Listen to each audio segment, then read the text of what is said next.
Welcome to Rascal's Honey Shed, and today we're going to discuss what we take out for inspections in this bucket. In our last episode, we talked about what are your essential needs for going out for an inspection. This is everything else.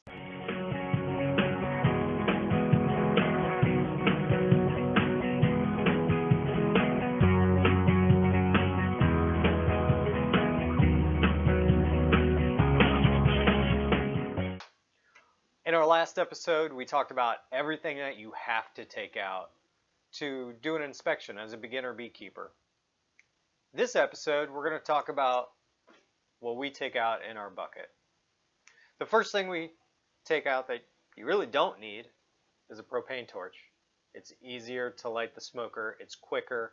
I said in the last episode we don't really use our smoker. However, if we're going to use it, better use it. So this thing lights really quick, it's easy, and it cleans out your smoker too. So when you're done using your smoker, tip that thing, pour everything out, light it up, burn everything on the inside. Cleans it out real nice because you don't want your bees smoking something that you wouldn't smoke yourself. So that was our propane torch. The next thing that we like to bring out is a big old mason jar because, as you may be able to see in here, there's a ton of wax. And as we're doing multiple inspections throughout the day, you don't want to grab your wax or the extra burr comb, bridge comb that's just not where you want it as a, bee manager, beekeeper. You don't want to just throw that on the ground around the hive. It attracts pests, it attracts other bees, and then you could instill robbing or just have a basic menace on your hand. So we'll grab it, we stick it in this mason jar. All the wax is still good. So why not harvest it and then later on melt it down and use it as a candle. It's going to have a whole lot of different smells to it because some, as you can tell, are the darker comb in there. Then we have some of the lighter comb. We also have propolis as well. And at the bottom, residual honey. So the smells are going to be delightful once we make this candle. And this jar will fill up maybe once a month. It'll get to the top and then we can put it with the rest of the wax that we're storing. So our next item that we have in our bucket is a reducer. We always keep an extra one just in case. Now this reducer is pretty cool. It's for a nuke box, nucleus hive box, and as you can tell, little entrance for them. But then I have this really awesome groove that I put in here. I routed it in there. And so if I decide, hey, I want a bigger entrance instead of this small one, I don't have to go back and to the honey shed here and grab another entrance reducer. I'll play magic, I'll flip it around, and boom, now I have a big one that's easily accessible to the bees, and then that little one is on the outside still, so it's not leaving a hole to leak into the hive when it rains. Typically I do that on all of my entrance reducers. This one was one of the first ones I ever made, so I wasn't that savvy back then. But we're making this video so that beginner beekeepers can learn, hey, this is a cool little trick to do. And you can do it with a router, you can do it with a saw. I mean, these are pretty small and it's all pine, it's very soft. But your typical entrance reducer for an 8-frame hive, all you have to do there is you have the entrance there, and then if you just rotate it, you now have a smaller entrance. Smaller entrances help with defending the hive, and typically, if it's not springtime, we'll have the smaller entrance there. It's just easier for 1 guard bee or 2 guard bees instead of having 4 or 5 with the bigger entrance. But this is just in case we're missing one on a hive. It fell off, it rotted, animal took it away. The next item we take out that's not really required is a queen clip. Now, what you do with this bad boy, looks like Pac-Man on the side, or a fish, is you take your frame that has your queen walking around on it. This one, of course, does not have any bees. However, if the queen's walking around and you're tracking her, you can easily just take your queen clip and you're just going to open it up real big and you're going to put it right over her. Typically, she'll walk right up the inside of it, and then you just close it. Now, as a beginner beekeeper, I was always worried, what if I squish my queen doing this? There's really only one way to hurt your queen, and that's if she tries to walk out the side edges, and that's where the plastic comes together and could chop her. Otherwise, you see that there is a gap there. On the queen clip, there's a gap right here. So yes, she could get stuck there, but she's not going to die. She's not going to get cut in half. You'll be fine.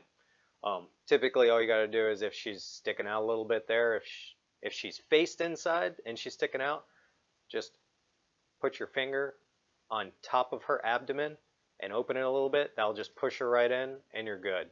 If she's sticking out the other way, you just put your finger on her head and just push her in a little bit. Barely open it, push her in, close it. These things kind of segue into our next item that we take out, and that's going to be a paint pen. Now, these paint pens are non-toxic, safe for the bees. This year's color for 2020, if you watch this next year, it will be a different color. But for 2020 is blue. So always open it up, push it down on the hive box first, the outside of the hive box, just to get it primed. And then there's no pushing involved when you go to mark the queen. You just grab her or have her in a plunger, and then you just tap her on the thorax and dot her. And that will be on her back, essentially. So that when you're surfing YouTube or looking at pictures of queens, you'll see that they always have this little dot on them. Some of the European ones, you'll see that they actually have a tag. It's a little marker that's glued to their back. It's very small. It has a number typically on it. But in America, we just dab them. And the whole purpose of that is to track how old they are and to identify them amongst all the other bees. A tip here. If you're going to want to mark your queen by hand, that means no queen clip. You see her, you grab her with your fingers, and then mark her. Practice on drones first.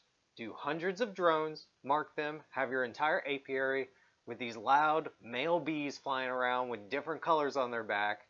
Brighten up your apiary with some male bees that are dotted. That's going to help you with your confidence. It's going to help you with everything that comes to marking your queen. Now, remember, male bees don't sting. Queen can sting multiple times. However, I've never been stung by a queen. I've never had an aggressive queen. We're always gentle with our bees. I even get pretty sad when we smush one. Just keep in mind, practice on drones, then you'll be really good at the queen. So if you've been sitting here wondering a couple of things about what else I have left on the table here, in this box, magnifying glass. So my eyes are still, with glasses on, is still pretty good to where I can pick up a frame, I can see eggs, I can see pollen, bee bread, nectar, I can tell the difference between bees. Not everybody can do that. And if it's not sunny and it's overcast, it's going to make it even more difficult. So we bring out a magnifying glass, and that's if I see something really weird that I'm just not understanding, we can take it out, we can take a look, and then we're not straining your eyes. The other thing that you can do besides a magnifying glass is take a camera with you and take a picture of it. Then you can put it on your big screen TV.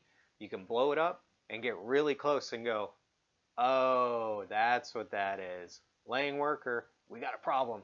Let's post on Facebook, figure out what to do.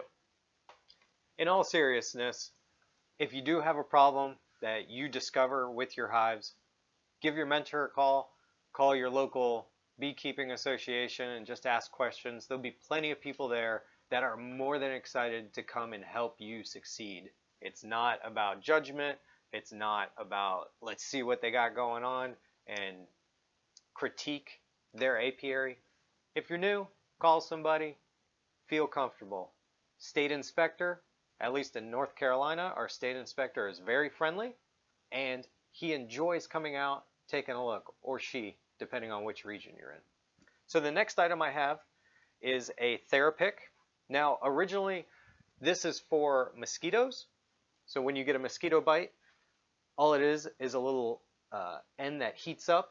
It's a light that turns on. It heats up. And you leave it on your skin for whatever the directions say. I believe it's 10 to 20 seconds. And it's supposed to heat up the area, which kills the venom that makes you itch with mosquitoes. So now you're wondering, why do I care about bee stings if this is for mosquitoes? It's the same theory. It's going to heat up your area where you got stung, and it's going to, I'll say, suppress the venom. So when I do it, it kills the venom. But it may not be the same in all people.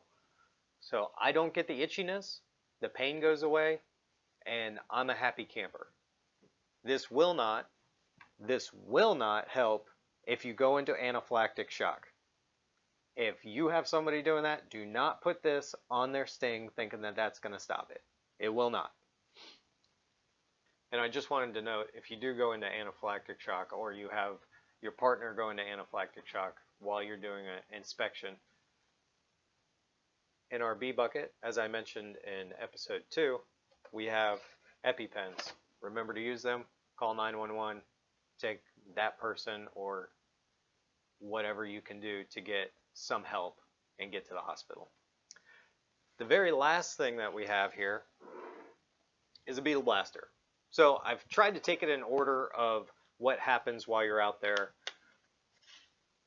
doing inspections. And this is the last thing that you have an option of putting in your hive. So in North Carolina here we have small hive beetles. Predominantly, if you follow the advice of place your hive under a tree so it gets shade in the mid-afternoon, great advice. However, small hive beetles will get in your hive. They will wreak havoc if you don't take precaution. So this is one of the precautions we take, and that's putting these little Beetle Blasters in. Now I have the oil out because you put 1/3 oil across the bottom. The bees chase these hive beetles around the hive, and they typically trap them in corners. But as they're running around, the hive beetles can escape into this Beetle Blaster, beetle trap, and they'll fall into the oil and they'll die. So each time we do an inspection, we'll pop this one out, throw it away, and put in a brand new one with more oil. And that's just a preventative measure that here during the springtime and the summer is a big deal. During the fall, as it gets a little bit colder, you don't need these over winter. It's just a fact. Get them all the way up, maybe even past Halloween, pop them out, get rid of them, let the hive do its thing. Okay, and that just about does it for this episode. It's all the stuff that we take out to the hives, and that's just extra. It's good to have, precautionary.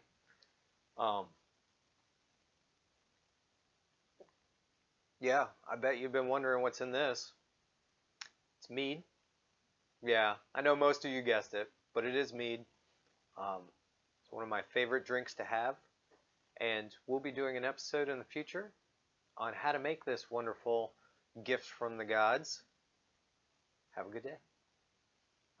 I didn't say like, subscribe, everything.